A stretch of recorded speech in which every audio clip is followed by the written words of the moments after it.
तो दोस्तों अभी हाल ही में भारत की तरफ से एक ऐसी टिट फॉर टैट वाली पॉलिसी अपना दी गई है जिससे चीन बहुत बुरी तरीका से बौखला जाएगा, क्योंकि चीनी जहाजों की छाती पर भारतीय नौसेना ने अपना जहाज चढ़ा डाला है और भारतीय जहाज को देखकर चीनी जहाज भागते हुए दिखाई दे रहे हैं। दरअसल आप सभी को पता ही है कि चाइना समुद्र की रिसर्च के नाम पर भारत की जासूसी करने के लिए अपने जासूसी जहाज को हिंद महासागर में भारत के पड़ोसी देशों के पास भेजता है। हालांकि ये जहाज भारत के समुद्री क्षेत्र का उल्लंघन नहीं करते, क्योंकि चीन जानता है कि यदि भारत के समुद्री क्षेत्र में गए तो इन जहाजों को डुबा दिया जाएगा। इसलिए चीन भारत के पड़ोसी देशों के माध्यम से भारत के बेहद करीब पहुंचने का प्रयास करता है। परंतु अभी हाल ही में हुआ क्या है कि भारत ने चीन के इन जासूसी जहाजों के पीछे जैसे ही अपना जासूसी जहाज लगाया है तो चीनी जासूसी जहाज भाग खड़े हुए हैं।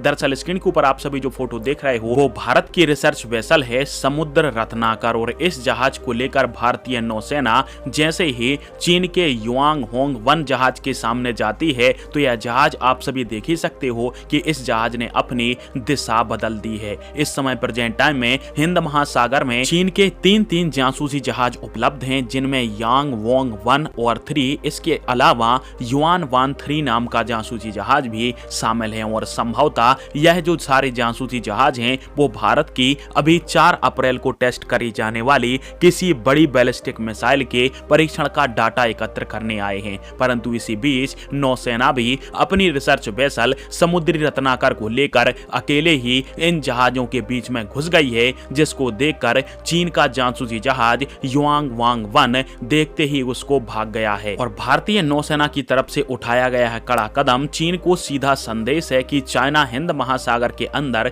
अब अपनी मनमानी नहीं कर पाएगा, क्योंकि भारत भी अपने जासूसी जहाज चीन की छाती पर चढ़ा सकता है। फिलहाल में आप सभी को क्या लगता है और क्या भारत को ऐसे ही चीन के ऊपर कठोर से कठोर एक्शन लेना चाहिए? कमेंट बॉक्स में फिर आप दीजिएगा। वीडियो देखने के लिए धन्यवाद। जय हिंद, वंदे मातरम।